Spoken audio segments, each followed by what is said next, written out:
I want your money, I'm strapped for cash. I need your money, too lazy to get a job. Give me your money, I'm not being funny. Give me your money today. This is a brilliant work of satire. It's my new favourite show.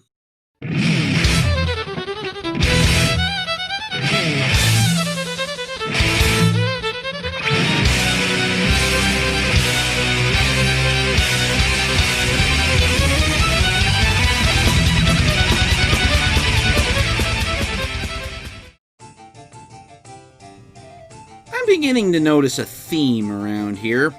Reviewing shows, comics, and other various and sundry stories where the magical and the mundane meet and often come to fisticuffs. Amphibia, The Helm, The Owl House, we here at the Tribunal of the Imagination think it's awesome when fantasy and reality come together into a flavorful gumbo of storytelling. Let's face it, reality kinda sucks all of the ass right now. And too much fantasy will cause you to turn into this cretin who thinks he's a peerless, gods-kissed hero king with magic pecs and a destiny when he's really just another muscle bro weirdo who thinks a Charles Atlas physique and the political philosophy of an Italian occult nerd weirdo who thought war was the coolest thing ever are perfect substitutes for a personality or anything remotely resembling moral fiber.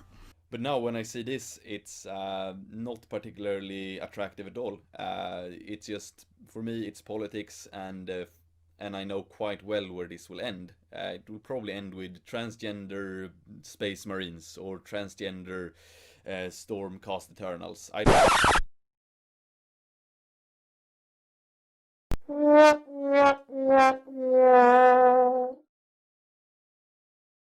Listen up, Scrap Heap. You're not an Autobot, and you never will be an Autobot. You're only good for one thing. Garbage! But today we're not here to talk about that Elrond would totally read Evola bra neo-Nazi jerk. Today we're here to discuss a hidden gem available to watch on BYU TV, the streaming service of Brigham Young University. Dwight in shining armor, a tale of sorcery, the clash of rivals, the clash of cultures, and a well-meaning schmuck thrown into the middle of it all trying to make sense of a senseless situation.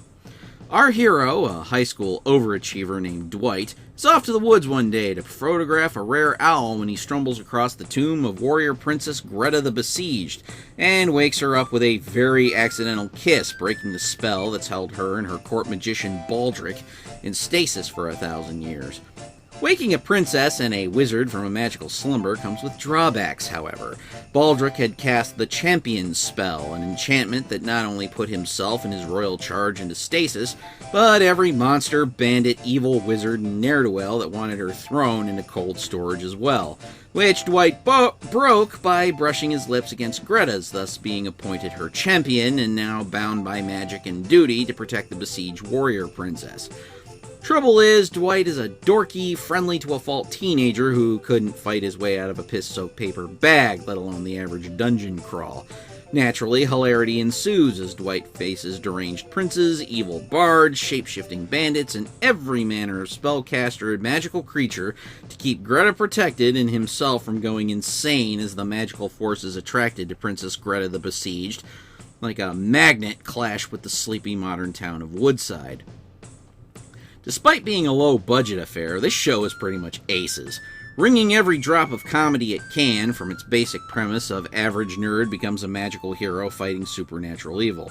The main trio are an absolute blast. It'll surprise absolutely no one that the standout for this wizard is character actor Joel McCrary as Baldric. No dead man's pointy shoes in this wizard school. What Baldric lacks in a pointy hat and a functioning magic staff, held together with duct tape after it was shattered by Dwight, he makes up for in screen presence and the fun that can be had watching a medieval fantasy spellcaster discover modern conveniences like pet stores, easy chairs, and cheesy romantic reality TV game shows. Caitlin Carmichael's portrayal of Greta the Besieged is more Xena or Wonder Woman than Disney Princess, and it clashes beautifully with Sloane Morgan Siegel's Dwight, a note-perfect homage to the sensitive, thoughtful, open-minded Generation Z kids that certain crackpots think are weak and unmanly. Those crackpots would be wrong, as Dwight proves time and again that he doesn't need rippling muscles, a magic sword, or a heroic destiny to carry the day and prove that he may not be the champion Greta was expecting. He's definitely the champion she needs to navigate a 21st century of charity carnivals, farmers markets, and the kind of perils and pitfalls that don't involve dragons, witches, fairies, and cursed magic items. 4 spellbooks out of 4, Dwight in Shining Armor is a funny, touching, heartfelt series that everyone can enjoy, even if you've never cracked open a D&D player's handbook in your life. And another sterling rebuke of the meat-headed fascist drivel of my Nordic nemesis, who thinks human civilization peaked with ancient Sparta, as imagined by Frank Miller, and that real men all hit the weight room in the steroid needle. You're not fooling anybody, Bubba. You're so fucking juicy! Because you juice. Where was I? Oh yeah, Dwight in Shining Armor. Go give it a shot. It's on BYU TV for absolutely no money.